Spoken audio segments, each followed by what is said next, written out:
Hello good morning. हामी चाहिँ आज उता नागानो सेन्जुजिकी सर्की जाँदैछौँ। अहिले चाहिँ बिहानको 4 बज्यो र हामी चाहिँ 2:30 2:30तिर हिँडेको। अहिले हामी हाचियोजी छौँ। अब अराउन्ड 2 घन्टा लाग्छ हामीलाई। ओके, हेर्दै जाउँ कस्तो हुन्छ हाम्रो ब्लग। ओके,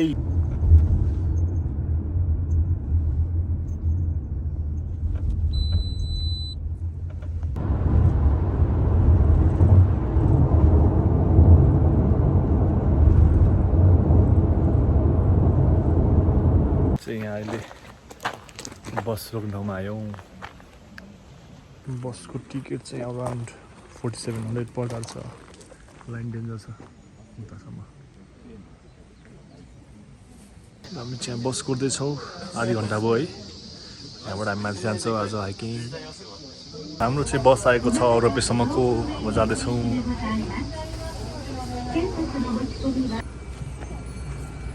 हामी चाहिँ हाफ एन आवर पछि आइपुग्यौँ यहाँ रोपो स्टेसनमा। हाम्रो गोन्दोरान्दा ल हामी चाहिँ यहाँ सेन्जुजिकी स्टेसन आयो होइन। अब हाम्रो यहाँ हाइकिङ सुरु हुन्छ। बवाल ठाउँ चाहिँ तर यो चाहिँ दिदी बहिनीहरू।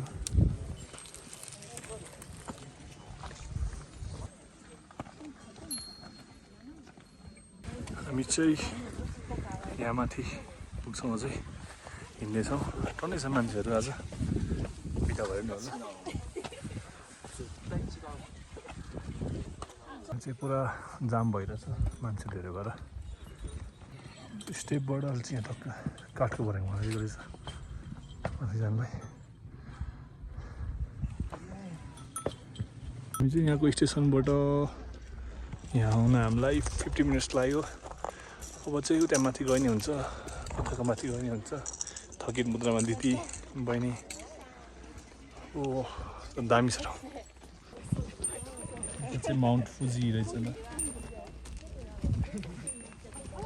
हामी चाहिँ यहाँ नभएर यताको टप यता रहेछ, यतै जान्छौँ ल। हामी चाहिँ यहाँ तलबाट यहाँ आइसक्यौँ। हामीले चाहिँ नेपाली दाई र भाउजनी भेट्यौँ। त्यस्तो गाह्रो हाइक चाहिँ छैन है यो। र दामी छ ठाउँ चाहिँ। बवाल छ बवाल छ। यो गर्मीमा आउँदा हुन्छ घुम्नलाई। यहाँ चाहिँ माथिबाट यसको फेरि अर्को टप रहेछ। यहाँ तल चाहिँ टेन्ट गाडेर बस्नु मिल्ने रहेछ। फेरि हामी यहाँ जान्छौँ। खतरा रहेछ बाटो चाहिँ। Let's go.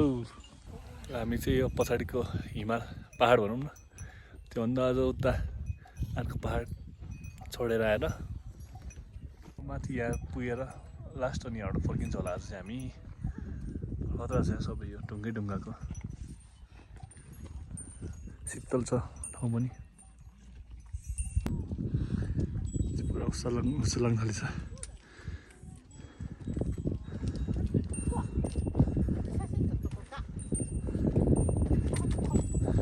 पुरै उसले अहिलेको पहाडै देखेर मजा नि। मैले चाहिँ एकछिनमै बिग्रेँ उस्तो लगाएर।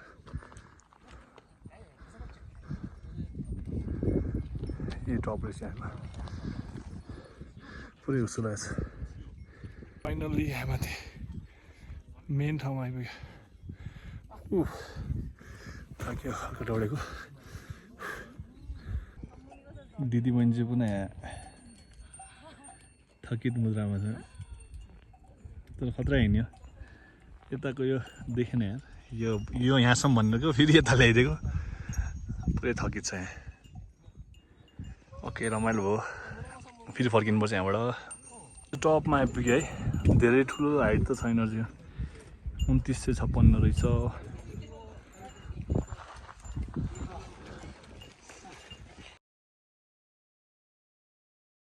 ल हाम्रो चाहिँ गन्तव्यमा पुग्यौँ र अब चाहिँ हामी फेरि फर्किन्छौँ। राम्रो भयो, रमाइलो भयो। हल्का थाकियो धेरै पछि।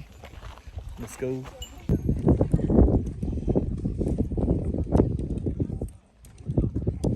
त्यो माथि टपबाट यहाँ झरिसक्यो होइन। चाँडै झऱ्यो 7 मिनट्स 8 मिनट्समा। अब यहाँ यहाँबाट चाहिँ फेरि अर्को डाँडा चढ्नु छ यहाँ अगाडि चढ्ने फेरि ओर्लिने अनि बल्ल रोपवे छ हाम्रो ओके लेट्स गो ल हामी चाहिँ अहिले फेरि यहाँ नाखादाके भन्ने ठाउँ आएँ 2925 मिटरमा अघि चाहिँ हामी यहाँ झरेर फेरि त्यो माथि कुमाकाताके 2956 मिटरमा गएको थियो भ्यू चाहिँ खतरा छ यता अब चाहिँ हामी उता तल जानुपर्छ अझै उता तल गएर अझै तल गएर रोपवे जानुपर्छ उता तल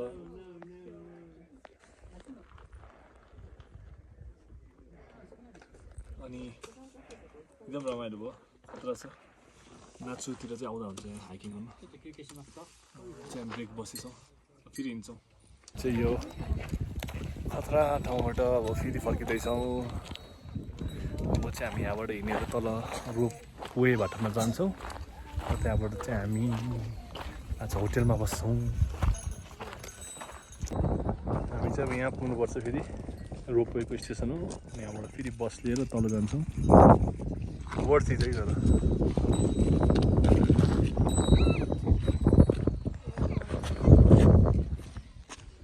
तर नि खत्रै छ तर सब यो ढुङ्गा फुटेर भएर कडा छ ओ माई गॉड यहाँ माथि चढेको यार हजुर यो पछि एउटा दुईवटा डाँडा चढेको पछि अझै उताबाट दुईवटा अब हामी चाहिँ यहाँ पुग्नु लाग्यो हाम्रो यहाँ रोपवे स्टेसनमा दामी छ नेचर ल हामी चाहिँ फाइनली रोपवेमा आइपुग्यौँ अब हामी चाहिँ यहाँबाट रोपवे चढेर तल जान्छौँ आफ्नो पार्किङमा गाडी चढेर आज हाम्रो होटल बुकिङ छ त्यो होटलमा जान्छौँ ल चाहिँ हाम्रो होटल आएँ होटलको पनि ठ्याक्क बिजनेस फ्लोर भएर होला सानो छ होइन टुप्पो सुत्न मिल्ने ठिक छ ओके सबैलाई बाई बाई भोलि फेरि भेटौँ है त